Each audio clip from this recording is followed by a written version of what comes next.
Hi, everyone. My name is Elizabeth Muller, and thank you for joining me this evening for the USC Accessibility Panel. I'm going to be speaking a little bit about the student experience through COVID 19 as an incoming PhD student. So, just to kick things off, the title of my talk is Dealing with Disruption. I thought tonight it would be helpful to kind of frame the discussion in three different lights. So, looking at what are some things that have worked really well because of COVID and having to move online? What are some challenges that I've experienced as a student with a disability, more specifically, a visual disability? And what are my hopes for what we can learn for this moving forward? So, a little about me to kick things off. I am an incoming or first year PhD student in the Health and Rehabilitation Sciences Occupational Science program. So, when I got my acceptance last February, like the rest of the world, I had no idea there was going to be a global pandemic. I took a course in the spring online, and then in the summer, it was confirmed that fall courses would all indeed be online. In some ways, this has been really good for me as a student with a disability. And from what I've heard from other students and peers and colleagues in the disability community, this distance learning has offered some positives. So, for me, for example, I don't live locally to the university. So it's meant not only can I participate in my courses without having to travel to London, it's meant that I can meet peers and engage in activities that I may not otherwise be able to engage in. So, for example, I'm a volunteer with the Western radio station on the show Gradcast. Check it out if you haven't already. This isn't something I would likely be able to travel 2 hours to London to do once a week, but because it's on Zoom, it works really well for me right now. Another example is that I've been able to be a part of the University Disciplinary Affairs Committee and attend those meetings from a distance. So, this has really meant for me, I'm not dealing with all of the physical barriers to participation, never mind the traveling to campus, but even getting around campus as a student with vision loss, whether that's dealing with snow in the wintertime, whether that's dealing with inaccessible crosswalks that don't have audible pedestrian signals, or whether that's dealing with inaccessible signage. So for me, in some ways this virtual world has really opened up my world as a student and allowed me to participate.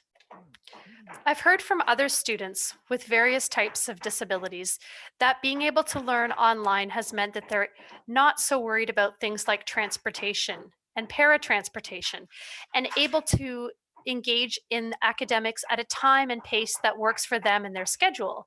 Maybe some individuals are dealing with booking attendant services. And certainly during the pandemic, we know that that's become more challenging. So learning online can offer some flexibility in terms of how and when you do your coursework. For some people, it's even meant, and certainly I include myself in this, that I'm able to continue to work. And that's been really critical in a pandemic when so many have lost their jobs. So, in a lot of ways, this has been really great. I've been able to meet classmates that I otherwise wouldn't be able to meet, engage in activities, and work away at my own pace. But what are some challenges? I would be remiss if I made it sound like this has all been silver lining with no challenges. So, I'd like to talk about some challenges and hopefully offer some solutions along the way.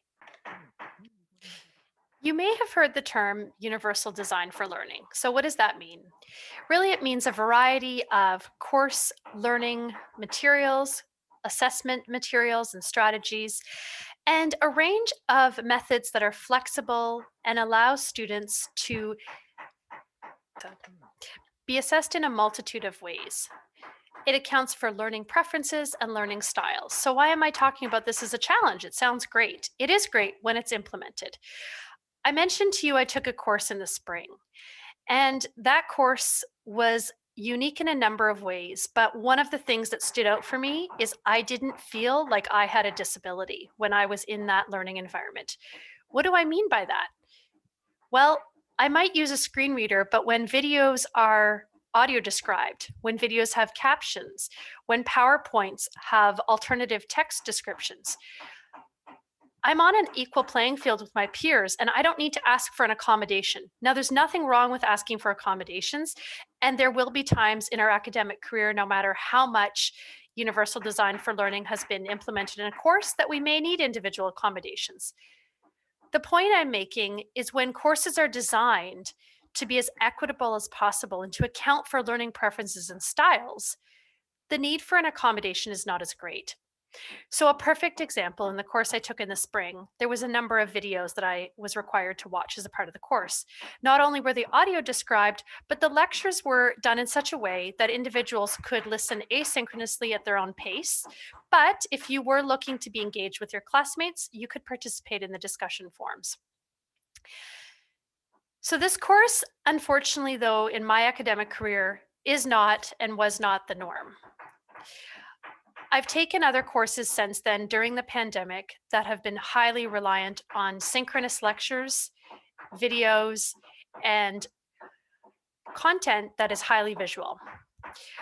Certainly, I can appreciate that synchronous lectures allow people to come together, to get to know their classmates, to engage in the material, and to have an informed and engaged dialogue.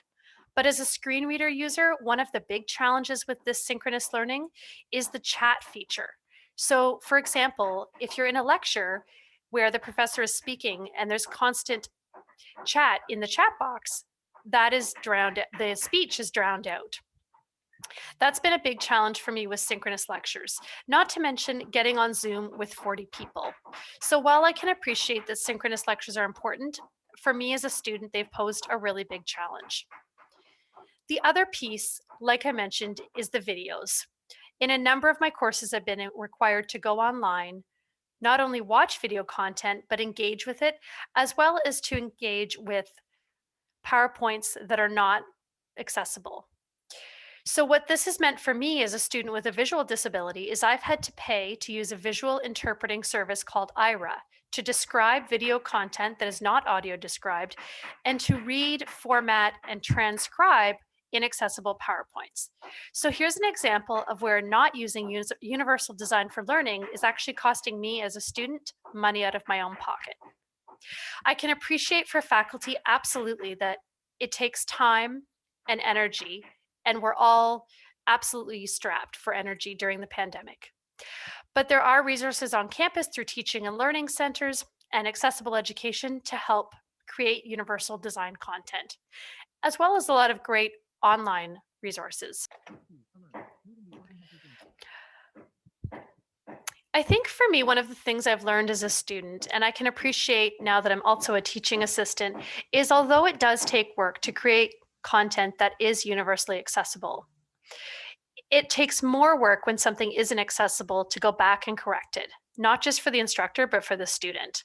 I think about the number of workarounds I've had to implement because an online learning management platform wasn't accessible. I couldn't access a video. So in the end, it took a lot of cognitive load from me as the student, and I'm sure from the instructor as well.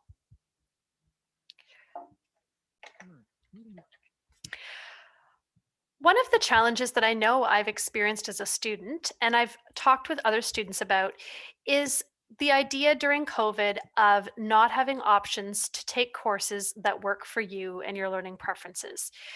I think it's important to empower students to be able to make the choices that work for them and to be able to offer courses where possible in a range of formats. If students know ahead of time when they get the course calendar what format courses will be offered in, for example, synchronously or asynchronously, and if students know what the requirements are going to be, they can make the choices that are best going to work for their learning style. For example, I know many people for whom asynchronous lectures work better. They can go back and pause, listen, make notes, re-listen, and that's certainly more challenging in a synchronous lecture setting. I know one of the big challenges for me as a student who has had to take synchronous lectures is the fact that they weren't recorded. So I'm trying to listen to the professor lecture, I'm listening to what's going on in the chat, and I'm trying to take notes and listen to my screen reader. It was a lot. I think if I had known ahead of time what courses were offered asynchronously versus synchronously, I might have made different choices. Needless to say, I think it's also important for us as students to be flexible and for professors to be flexible. So perhaps offering the option to record synchronous lectures could allow students who either can't make it or need to review material to have that option. I think the other thing to note about encouraging people to make choices that work for them is this isn't just about disability. Really, it's about people may not be in London locally right now. Some people are abroad. So, for a range of reasons, synchronous lectures may not work. So, giving people a range of options and allowing people to choose what works for them is going to be helpful to a greater number of students than just students with disabilities. And I think that speaks to all the points I'm making, that this isn't just about students with disabilities, although I know it would have enhanced my academic experience, but it's going to help other students as well. I guess along that vein, one of the things that I've found as a student, an area that I think we need to work on as an institution is flexible policies. So, for example, it may take students, I know I include myself in this, longer to really evaluate whether a course is going to work for their learning style and preferences and their situation.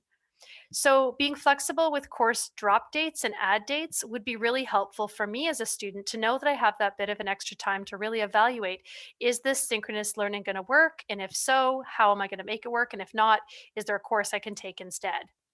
I think another policy that for me as a student really has been a challenge is the part time versus full time. As a student with a disability, right now, our supports are sometimes non existent, or it's more difficult to get support, such as attendant services or supports that enable us to access our accommodations, such as note takers, tutors, assistive technology, etc. And as a result, we may need to drop to part time to be able to complete our coursework, as it may take us more time. So, having flexibility around what constitutes a part time student and what funding part time students are available for would really help. I know myself as a student with a disability and others I've spoken to as well. I think it's important to talk about what I hope will happen when we go back, whenever that is, what we've learned from this. And I think there's a couple of things that are really worth mentioning. As I mentioned at the beginning, there's been some real benefits to online learning. Yes, there's been accessibility issues with platforms. I'm happy to say here at Western, I've personally not had accessibility issues. I can only speak to myself using Owl Sukai, but I would be remiss if I didn't mention that other colleagues I've talked to at other institutions have struggled to get online to obtain their course content because of either lack of ASL or lack of accessibility with screen readers. So, that being said, I do hope that one of the things that we consider is offering courses in a blended model when we go back. Online learning works really well for some people, whether it's an episodic disability or people that are juggling caregiving responsibilities or responsibilities around work and school.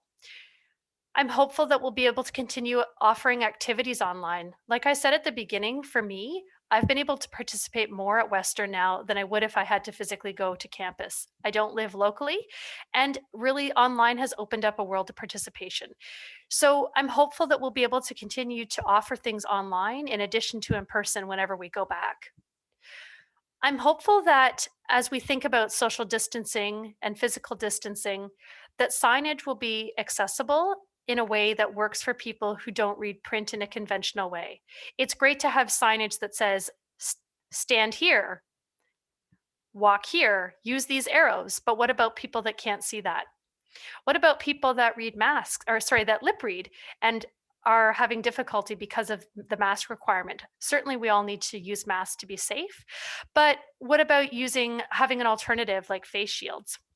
So I'm hopeful and I'm concerned at the same time that as we think about what the plan is moving forward for in-person learning, that we consider the multiplicity and diversity of needs that people are going to have coming back to campus, and frankly that not everybody may be ready to come back whenever it is that we do come back, and that that's accommodated for. I think I'm hopeful most of all that as we think about the next stages, that students of all abilities are consulted. One of the things that I have felt concerned about is the lack of consultation for students with disabilities, specifically in pandemic planning. Everything from online learning and whether that's going to be accessible to what services are available on campus to signage. I don't recall a whole lot of outreach to students with disabilities. And I'm pleased that the accessibility committee of the USC has offered this opportunity to speak tonight because it's been a missing piece for me. I felt, especially as a graduate student, where is my voice? Not just when we return to campus, but now. There are a number of social events that I haven't been able to attend because the platform isn't accessible. So I'm hopeful that as we move forward and we continue to have these conversations, that students and faculty with disabilities will be consulted in the pandemic planning, not just for when we return, but now.